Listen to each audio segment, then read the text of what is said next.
Bonjour à toutes et à tous. Donc, je me présente Denis Lapoire, je suis responsable AI for Industry. Mon employeur, c'est Intermanica. Je forme des élèves ingénieurs. J'ai une deuxième attache aussi.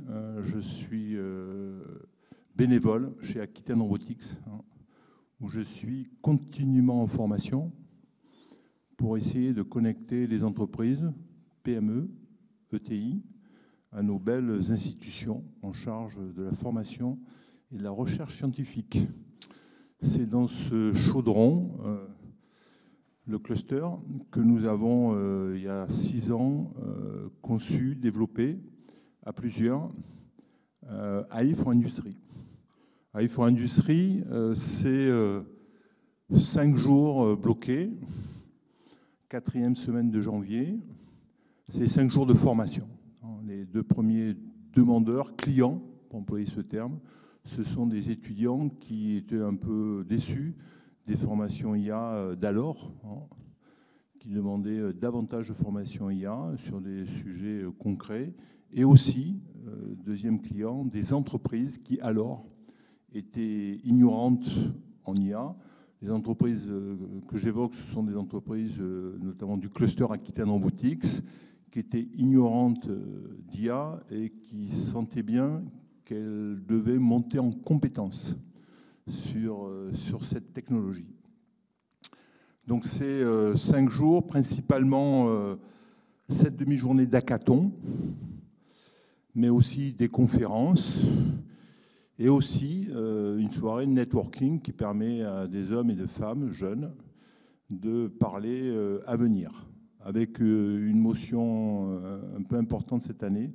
On a orienté cette soirée de networking plutôt sur la formation doctorante, formation doctorale, pour convaincre nos 400 participants, étudiants, de s'intéresser davantage à cette opportunité et permettre aussi aux entreprises qui sont dans l'innovation, qui sont convaincus que la formation doctorale, dispositif CIFRE, est un passage nécessaire au développement de leur activité. Voilà la partie centrale de AI for Industry, qui a grossi depuis quelques années. Donc des entreprises apportent des use cases et sur l'ensemble du territoire néo-aquitain, qui s'étend un peu à Bilbao ou Perpignan, parce qu'on aime bien les Pyrénées, des étudiants, leurs enseignants-chercheurs, des experts IA, pendant 5 jours, vont se répartir le traitement de cette vingtaine de use cases sur plusieurs sites. C'est Bordeaux, mais c'est aussi La Rochelle, Poitiers, Limoges. Les forces pyrénéennes de Bilbao à Perpignan, passant par Pau, elles décident de monter tout à Bordeaux. C'est leur choix. Donc c'est quand même une organisation assez décentralisée où chacun décide de là avec qui il veut et sur quoi il veut collaborer. Donc, vous l'avez compris, le cœur battant d'AI for Industry, c'est une communauté aujourd'hui élargie, large, qui rassemble les acteurs IA de Nouvelle-Aquitaine et qui rassemble un grand nombre de formations, écoles d'ingénieurs, universités, de Bac+2 à Bac+8.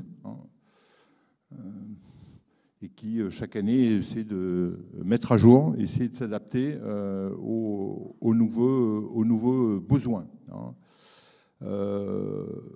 AI for Industry 2024 a eu lieu, du 22 au 26 janvier, et chaque année, on essaie d'anticiper le coup d'après, en essayant d'avoir plus de temps disponible. Les appels aux use cases sont... Les 3 appels à use case, à formation, à doctorant sont publiés, accessibles sur le site AI for Industry. N'hésitez pas à les consulter, à vous positionner. Alors, une petite variante cette année d'ailleurs, et une petite variante qui est un nouveau projet dont on a parlé aujourd'hui, qui est CAPIA, et qui reprend cette idée d'utiliser des use cases réels pour être utilisé en formation. Donc AI4 Industries est naturellement partie prenante de CAPIA et va intégrer cette opportunité nouvelle au bénéfice des partenaires industriels d'AI4 Industries et aussi à de nouvelles formations bordelaises qui vont ainsi pratiquer l'IA dans une démarche hackathon. Voilà. Donc ce petit propos, quelques minutes de présentation. En fait, le moment important, c'était pas moi. Le moment important aujourd'hui, c'est un lauréat. C'est une équipe lauréate qui a eu le lauréat d'Aquitaine. J'en profite, j'aurais pu commencer par ça, nous remercier, nous féliciter de cette coopération qui a déjà 3 ou 4 ans, Antoine, oui, 5 ans. Ouais, je refuse à ce que le temps passe. Le temps passe alors, c'est ça. Donc voilà, donc il y a une belle coopération avec Dataquitaine. Chaque année, on reçoit, et je remercie Cyril Sassenda qui est parmi nous, quelque part, voilà, d'avoir été le héros de AI4 Industries 2024, qui a participé au jury, qui a décerné donc le prix Dataquitaine 2024 à une équipe qui va nous présenter le travail réalisé.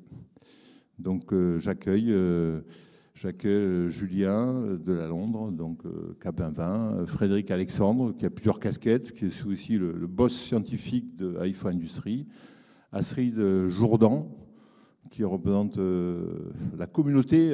C'était la nouveauté cette année, mobilisation d'IAPO. C'est Whitetech, tout l'écosystème palois qui a participé à AI4 Industries, ainsi que des étudiants de Estia. Décidément, les Pyrénées sont à l'honneur. Pono Marie-Grace, qui est parmi nous, voilà, ainsi que Adrien Agula, Ensermanica, qui est de la maison, et Moussine Abaïz aussi, formation IA, option IA de Ensermanica. Mais voilà, venez prendre place et nous raconter votre expérience AI4 Industries.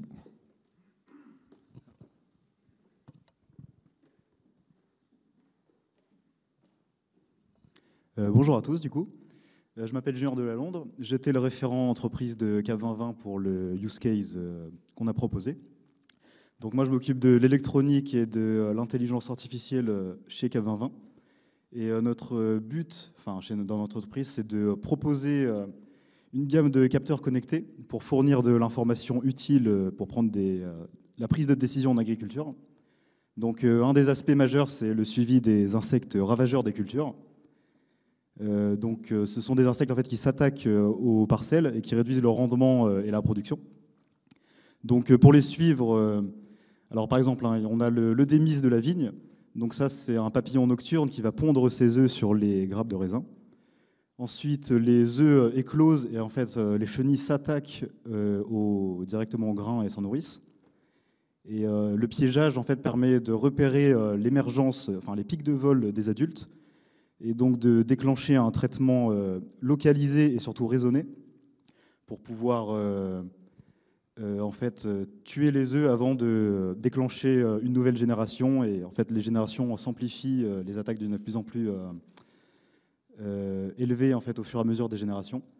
Donc ça, c'est vraiment vital de suivre l'évolution de ces populations, notamment avec le changement climatique qui fait que le cycle de vie est perturbé. Et il y a aussi toute la législation sur les pesticides qui devient de plus en plus encadrée, donc il faut pouvoir justifier les traitements. Donc, alors pour cela, nous avons un piège connecté, donc c'est le CapTrap Vision, donc qui permet de prendre une photo qui permet de capturer les eudémis et de les prendre en photo. Et le piège connecté permet donc de ne pas se déplacer pour aller faire les comptages et surtout d'automatiser le comptage et de l'avoir tous les jours. Donc pour faire l'automatisation, on utilise un réseau de neurones à convolution pour la reconnaissance d'images. Donc Ce réseau de neurones à convolution, il nécessite d'être entraîné avec une vaste quantité de DMIS. Donc il y a beaucoup de... En fait, le but du use case, c'est donc de travailler sur ce piège connecté, sur le réseau de neurones à convolution qui est embarqué dedans, et de permettre de réaliser des apprentissages rapidement. Donc quand un client vient nous voir et avec un nouveau cas d'étude, il faut qu'on puisse rapidement déployer un réseau de neurones. Et ce qui nous limite, c'est la base de données. Il en faut toujours en avoir plus. Donc l'idée, c'est de minimiser le nombre d'enseignes nécessaires à l'apprentissage et de pouvoir déployer rapidement. Donc c'était très prospectif comme objectif. Donc le but, c'était que les élèves puissent toucher au réseau de neurones qu'on leur a fourni et à la base de données pour pouvoir proposer des idées dans ce but. Voilà, merci.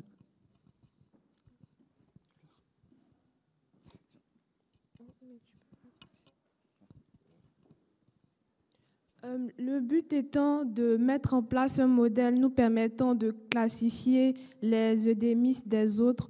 Nous avions pour objectif d'utiliser le moins d'images possible, étant donné qu'avec le piège à insectes, il fallait assez de temps pour avoir un bon nombre d'images pour pouvoir entraîner le modèle. Donc l'objectif, c'était d'avoir une précision d'environ 95% et un recall de 90%, mais sur le moins d'images possible.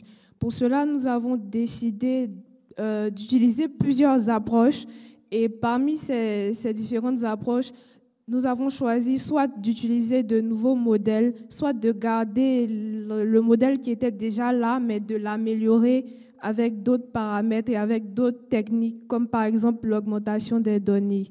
Donc, je vais laisser la parole à mon coéquipier pour la suite de la présentation.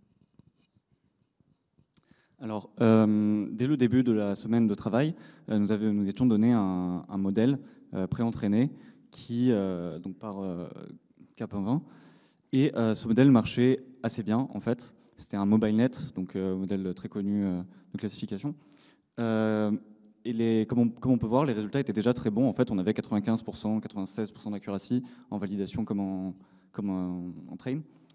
Et pareil, recall 90%. Donc les objectifs étaient déjà remplis, mais en fait, le problème de ce MobileNet, c'est qu'il était entraîné sur beaucoup de données, sur 1600 données à peu près. Et donc notre objectif, c'est d'arriver à des résultats similaires avec beaucoup moins d'images. Donc pour ça, on a étudié plusieurs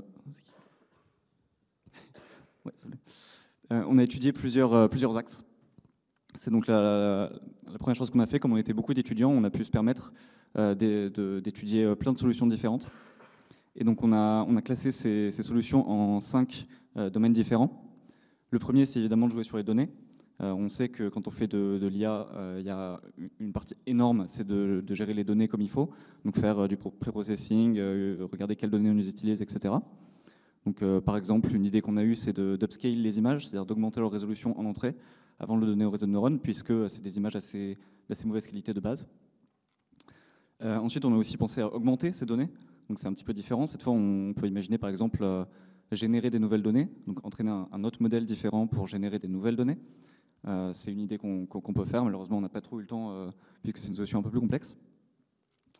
Ensuite, ce qu'on a essayé de faire, c'est classé donc corpus. En fait, l'idée, c'est de jouer aussi sur les données, mais d'une manière un peu plus abstraite, c'est-à-dire non pas modifier les données en elles-mêmes, mais modifier la manière dont on les utilise. Par exemple, notamment la cross-validation, dont on va parler un peu plus juste après. C'est une méthode qui est très utile pour assurer la robustesse du modèle. Et bien sûr, évidemment, on a essayé de modifier le modèle en lui-même, donc que ce soit de modifier l'architecture, modifier les hyperparamètres, changer la façon dont on l'entraîne avec de la régularisation, etc. Donc ça, on a fait pas mal d'expérimentations là-dessus. Et enfin, à chaque fois qu'on expérimentait quelque chose, on voulait vérifier les résultats, s'ils étaient bons ou pas. Et donc, on a utilisé quelques outils pour la visualisation des résultats. Voilà. Donc, je vais laisser mes camarades parler un petit peu plus de certaines de ces méthodes qu'on a utilisées. On ne va pas tout détailler, mais c'est celles qui ont plutôt bien marché.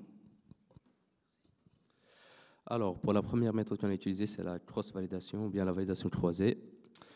Toujours pour rappeler, le but du use case, c'est d'entraîner le modèle à nouveau avec peu de données, et tout en gardant la même précision initiale qui était aux alentours de 95%. Le problème, c'est que quand on a peu de données, ça devient compliqué de les partager en des données d'entraînement et de test. C'est pour ça qu'on a opté pour la cross-validation qui consiste à partager notre dataset en des sous-ensembles. Notamment ici, on a utilisé 10 sous-ensembles. Et dans chaque itération, entraîner notre modèle sur un sous-ensemble et utiliser les autres sous-ensembles pour la validation. C'est une méthode très intéressante et on peut voir ici les résultats. On peut prendre par exemple le graphe à gauche qui est pour les axes des abscisses, on a les folds, des sous-ensembles. Notamment ici on a divisé en 10 sous-ensembles et pour l'axe des ordonnées la précision. On peut voir que la précision balance entre 80 et 90%. C'est parce qu'on a utilisé aussi une technique en parallèle qui était le freeze, puisque c'est aussi pour répondre à la contrainte que les IoT sur lesquels notre modèle tourne, à savoir les Raspberry Pi, ils ont une certaine limitation en termes de capacité calculatoire. C'est pour ça qu'on a décidé de geler toutes les couches du modèle initial, à part la couche de la classification. Ça a causé une légère baisse en termes d'accuracy, mais pourtant, on a pu entraîner notre modèle ultra rapidement et surtout, on a eu un poids final qui est 4 fois plus léger que le poids initial.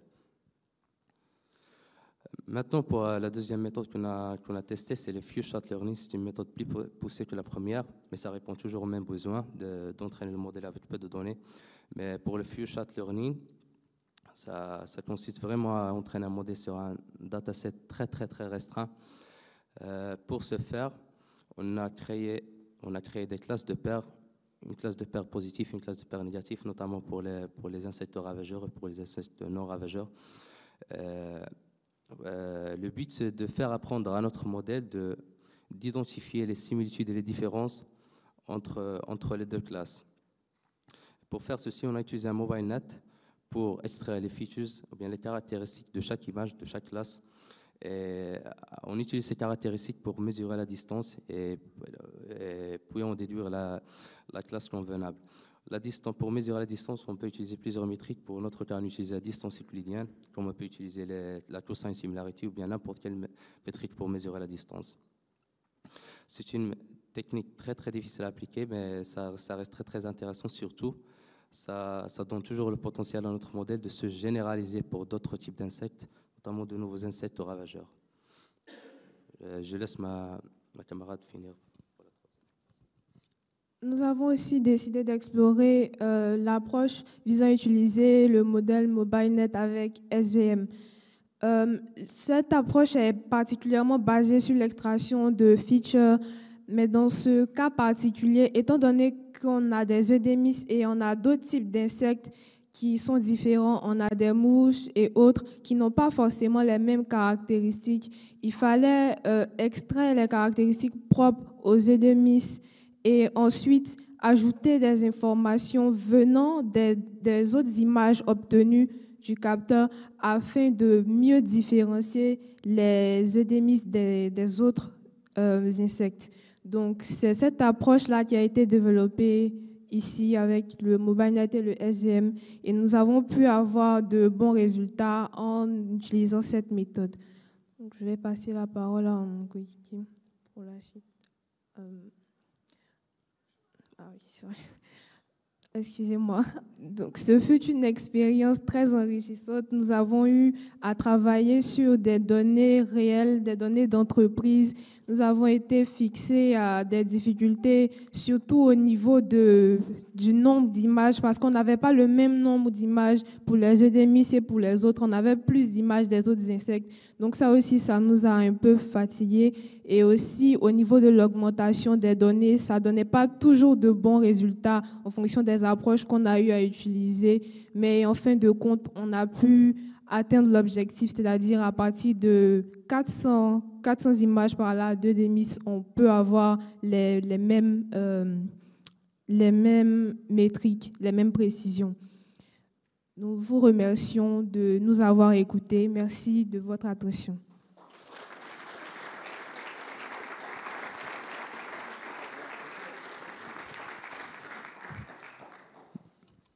Merci. C'est bon? On peut passer aux questions ou vous avez un dernier commentaire? Non, je voulais faire une petite conclusion. C'était Pour rappeler que, en fait, sur une semaine de travail, les élèves ont bossé sur plein de branches différentes. Et du coup, je leur ai demandé de me faire une carte mentale en bilan en fait, de la semaine. Donc, pour me permettre plus tard de revenir dessus. Et en fait, chaque branche correspond à une annexe où il y a une partie de code avec les explications. Donc, l'idée, c'est que quand je vais me remettre sur un exemple, donc un insecte avec peu de vignettes, je vais essayer de reprendre ces branches. Et donc voilà, ils ont présenté qu'une partie. Et du coup, voilà, il y a quand même, c'était l'arbre qui cache la forêt. Donc, merci en tout cas d'avoir travaillé sur ce sujet. Et voilà, je suis content qu'ils soient lauréats et qu'ils viennent présenter le sujet ici. Donc, merci.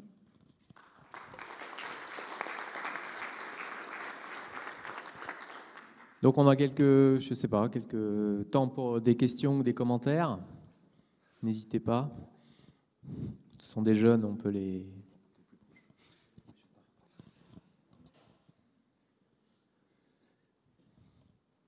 Je vais lancer la première, si.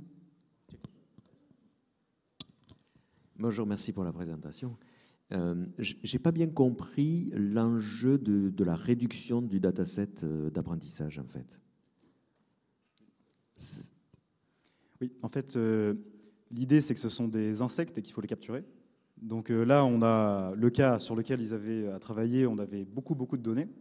Donc ça, c'est le cas idéal, en fait. Mais quand un client vient nous voir et nous demande de suivre un nouveau ravageur, on part d'un jeu de données qui est nul, donc on n'a pas du tout de données. Donc l'idée, c'est qu'on puisse en fait mettre des pièges, capturer des insectes. Et en fait, il y a certaines espèces qui sont très mal attirées par des phéromones.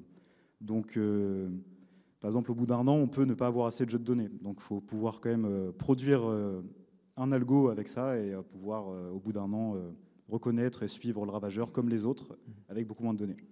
Ou alors, si on arrive à très rapidement avoir du jeu de données, on peut lui proposer en 1 ou 2 mois pour qu'il puisse vraiment suivre ce ravageur sur sa saison. Donc le but, c'est d'accélérer en fait, la mise en production en fait, du suivi d'un nouveau ravageur. D'accord. Dans votre domaine, il n'y a pas de base de données, d'images de ces ravageurs que l'on peut utiliser comme ça. Vous êtes obligé de faire une capture systématique à chaque problématique. Oui, alors c'est une problématique. Enfin, c'est une question qu'on s'est posée. C'est très dur parce qu'à chaque fois, c'est une espèce vraiment très. Alors déjà, les ravageurs sont différents de pays en pays. Donc en fait, c'est très spécifique à chaque région, même de France ou chaque région d'un pays. Donc déjà, il faut trouver le bon ravageur, la bonne espèce. Et en plus, c'est des bases de données qui sont précieuses, donc les gens ne les partagent pas, ceux qui l'ont. Donc nous-mêmes, on ne va pas la mettre en ligne. Donc chacun fait un peu de son côté, quoi. Donc nous, on doit acquérir nous-mêmes. Une autre question ?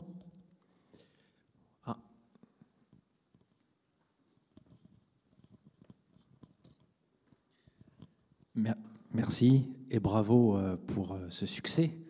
Un grand bravo surtout aux étudiants, aux élèves. C'est une question assez ouverte en fait. Est-ce que ce projet va se poursuivre et est-ce que vous allez être en mesure de nous débarrasser des moustiques tigres cet été avec un projet de ce type ? Alors le moustique tigre, ça revient très souvent. Mais en fait, on travaille vraiment en suivant la demande d'un client. Donc on vient nous voir et on nous fait une demande particulière. Moustique tigre, c'est plutôt les municipalités, c'est pas vraiment les agriculteurs. Alors que nous, on est plus orienté agriculture. Si on vient nous voir avec ce projet et on nous donne les moyens de le réaliser, on le fera du coup. Et ça dépend aussi de comment capturer l'insecte. Là, on n'a présenté que le piège delta.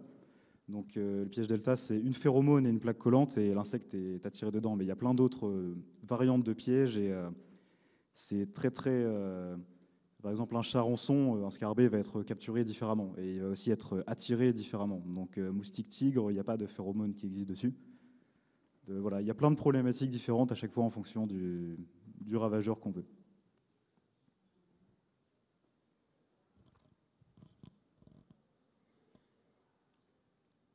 Une autre question ? Oui. Bonjour. Combien de pièges il faut installer pour avoir 400 images de ravageurs ? Comme je disais, ça dépend vraiment de la phéromone qui est utilisée. Il y a alors comment le piège est installé, c'est-à-dire combien il en faut ? Ça dépend vraiment de la phéromone. Donc il y en a qui sont très peu Par exemple, quand on installe un piège avec une phéromone qui est neuve, selon l'espèce, par exemple le démis, on en pose et il y en a direct une centaine qui se posent. Donc il n'y a pas de souci. On n'est pas limité en jeu de données avec celui-là. Et il y en avait un autre qui s'appelait la teigne du chou, je crois. Donc ça, on a mis très très longtemps avant d'avoir assez de jeux de données. Donc ce qu'on a fait, c'est qu'on a juste déployé une vingtaine de pièges, et c'était en Allemagne. Donc en gros, ça nous a permis d'avoir rapidement du jeu de données, mais sinon on est parti, on n'avait rien sur le piège. Donc tout se fait en embarqué, au fait, pour préciser. Voilà. Donc tout tourne sur le piège en embarqué.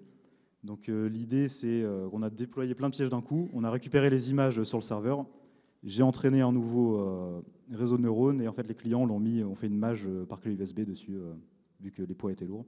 Donc en cours de saison, on a pu améliorer en fait les résultats.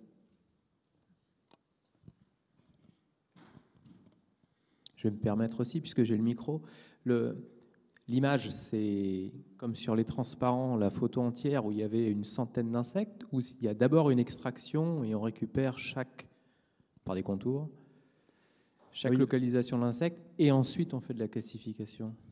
Ouais, c'est ça. En fait, moi, les élèves ont travaillé que sur l'aspect classification, mais en fait, le piège a un plateau éclairant, donc ça permet d'avoir un éclairage par en dessous, donc ça fait que la segmentation est vraiment très très facile. Donc toute la partie segmentation, les élèves n'ont pas travaillé dessus, mais c'est déjà la première brique. Donc si on perd des insectes à la segmentation, déjà on ne peut pas les compter. Donc il y a tout un aspect segmentation, et après on envoie tout dans le réseau de neurones. Et il y a un premier filtre aussi. Donc typiquement, quand les insectes sont trop gros, on n'a pas besoin de les envoyer en classification, on peut les éliminer directement. Donc il y a des petites techniques comme ça qui permettent d'améliorer avant même d'arriver sur l'intelligence artificielle. D'accord. Donc après, l'idée, c'est vraiment de détecter les eudémies, pas vraiment de ni les compter sur la plaque entière, ni de calculer une proportion ou une détection. C'est uniquement individu par individu qu'on fait une classification. C'est ça les métriques en fait qui étaient utilisées. Quoi. Okay. Je ne sais pas si les étudiants ont parlé un peu de l'origine en termes de formation. Est-ce qu'ils peuvent donner un petit peu cette information? D'où est-ce que vous venez? Quelle formation vous aviez avant de commencer ce projet? Comme a dit M. Denis tout à l'heure, moi et Adrien, on est ici à l'INSERB. On a fait, pour moi, j'ai fait classe prépa. Après, j'ai intégré ici l'INSERB, filière informatique. Et après, j'ai choisi spécialité IA. Ouais. Moi, je viens de l'Estia à Bida pour le parcours BIA. Big Data Intelligence for Human Augmented Reality, en gros du Big Data et de l'IA. Donc c'est un peu ça, mon master. Très bien. Et moi du coup, j'ai fait l'IUT par classe préparatoire, l'IUT de Bordeaux, et ensuite je suis entré à l'INSERB, pareil SPIA, et maintenant je suis à l'INRIA en stage, je pourrais en faire une thèse. Et vous êtes en fin de cursus ou c'est vraiment quelque chose de... Vous êtes en dernière année? Oui, c'est notre dernière année, on a fini le cours là. Ouais. Bon, j'espère qu'ils ont préparé des CV. Une dernière question? Non, on va clore la session. Alors merci beaucoup aux jeunes et à l'IRT pour cette présentation.